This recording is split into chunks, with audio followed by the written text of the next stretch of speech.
మీరు మీ అభిమాన shows and serials TV కన్నా ముందు ఈటీవీ విన్ యాప్లో చూడండి. Download and subscribe to ETV win app. 99 రూపాయలు మాత్రమే.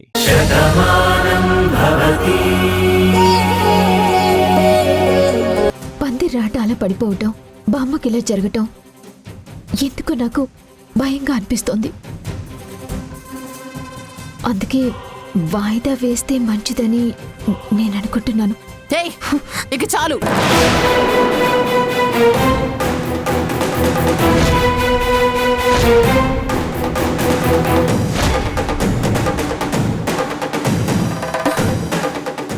నీలిమా, నీ భయాన్ని నేను అర్థం చేసుకున్నాను. పసుపు కొమ్ములు దంచినప్పుడు అలా జరిగింది. అందుకే కదా విఘ్నేశ్వర పూజ చేయించి ఎలాంటి విఘ్నాలు లేకుండా చేశాను. ఇప్పుడు కూడా అమ్మమ్మకి ఏం కాలేదు కదా. ఆవిడ మళ్ళీ మనతో సంతోషంగానే ఉంది కదా. సడన్ గా స్నేహ మాట చెప్పేసరికి అందరం కంగారులో పరిగెత్తుకొని వచ్చాం కాబట్టే ఆ రాట అలా పడిపోయింది. అది అపశకునం కాదమ్మా. ఈ పెళ్లి అనుకున్న ముహూర్తానికి జరిగి తీరుతుంది. అయినా గురువుగారు చెప్పారు కదా శుభకార్యం జరగాలి అని. ఇది జరుగుతుంది. చూడు, నువ్వు మనసులో ఏం పెట్టుకోకు. అవునే నీలిమా, ఆయనే ఇదివరకు కార్తీక్ నా మొగుడు అని ఏడ్చేదానివి. ఇప్పుడు నీ పెళ్లి మేం చెయ్యాలని అందరం ఆరాట పడుతుంటే పెళ్లి వాయిదా వేయమని నువ్వే చెప్తావేంటే? నీ చిన్న మెదడేమైనా చితికిపోయిందా ఏంటి? నువ్వు పాత నీలిమలా ఉంటే దెయ్యంలా కనిపించేదానివి. కొత్త నీలిమలా ఉంటే ఇప్పుడు నువ్వెందుకు అలా మాట్లాడుతున్నావు? అయినా నాకేం కాలేదని చెప్పాను కదా. ఇదిగో ఇప్పుడే చెప్తున్నాను విను.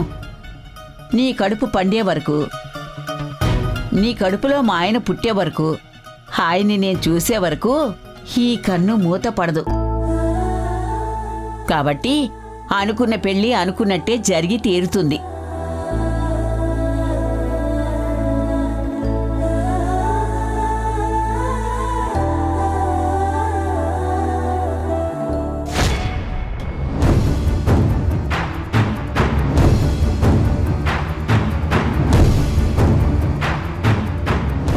సార్, అటు చూడండి.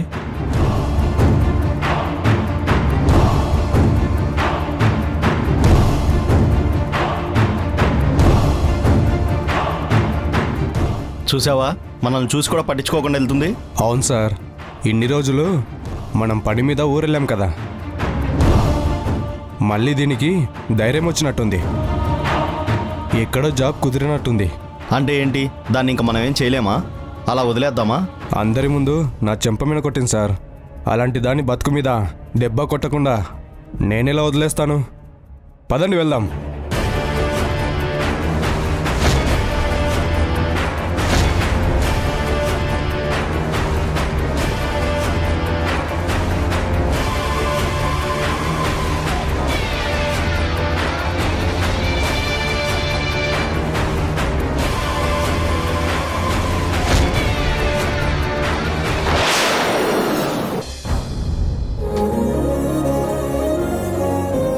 చూడరాదా, ఆ పిల్లలు నువ్వు బర్త్డే ఫంక్షన్కి రావాలని ఎంతగానో అనుకుంటున్నారు కదా.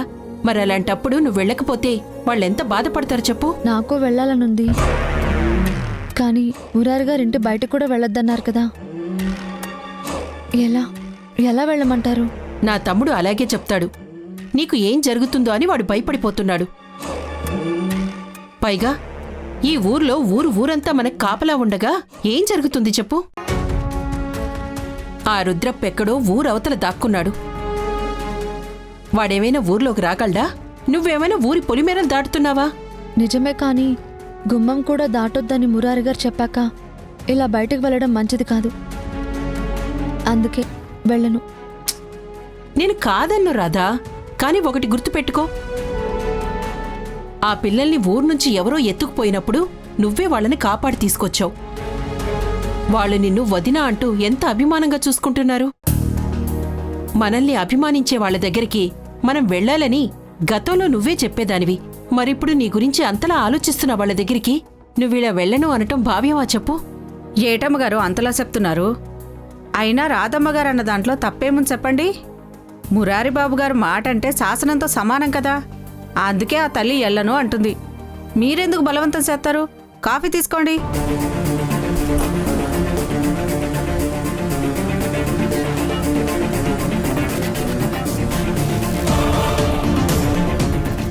నా బాధ నీకు అర్థం కాదే.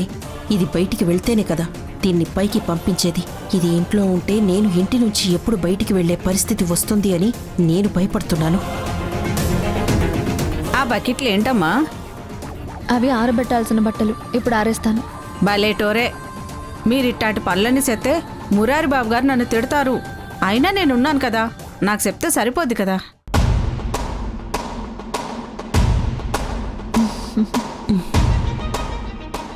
అసలు ఏం చెప్పి దీన్ని బయటికి తీసుకెళ్ళాలి? ఎలాగైనా సరే బయటికి తీసుకెళ్ళాలి. ఏం చేయాలి?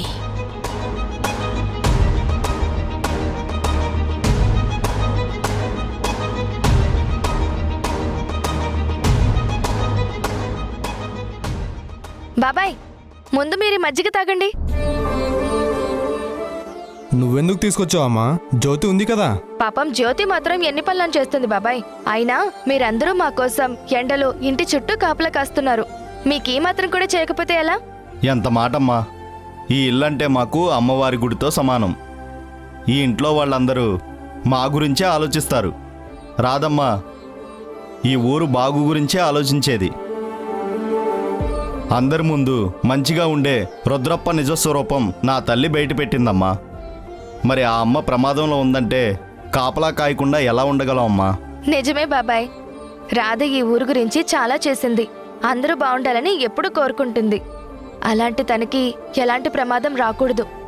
అయినా మనమందరం ఉన్నాం కదా, తనని కాపాడుకోవడానికి. మావయ్య కూడా రాధని ఇంటి నుంచి బయటికి వెళ్ళొద్దని చెప్పాడు.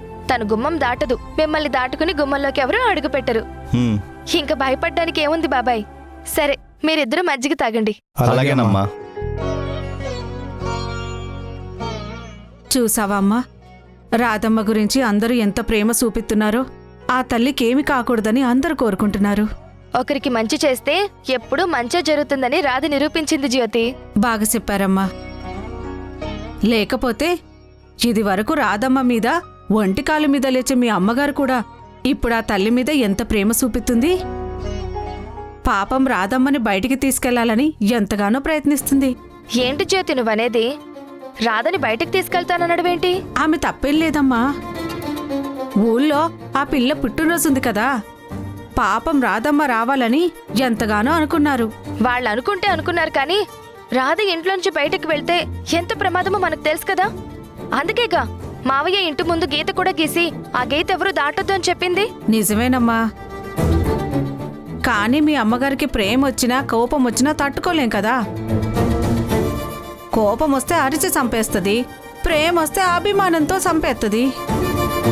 అందుకే ఆ తల్లి బాధపడకూడదని అలా బయటికి వెళ్తే రాధమ్మ కూడా బాగుంటుందని తీసుకెళ్లాలనుకుంటుంది. రాధమ్మ అయితే రానని చెప్పిందనుకోండి,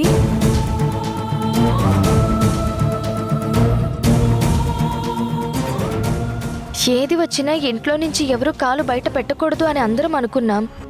ఊరు కూడా కంటి మీద రెప్పెయ్యకుండా ఇంటి చుట్టూ కాపలా కాస్తుంది. మరి అమ్మెందుకు ఇలాంటి పరిస్థితుల్లో రాధని బయటికి తీసుకెళ్లాలని చూస్తుంది? జ్యోతి మాటలు వింటుంటే అమ్మ ఖచ్చితంగా ఏదో ప్లాన్లో ఉంది. జ్యోతికి అది మంచిగా కనిపించినా అమ్మ మనసులో ఏముందో తెలుసుకోవాలి.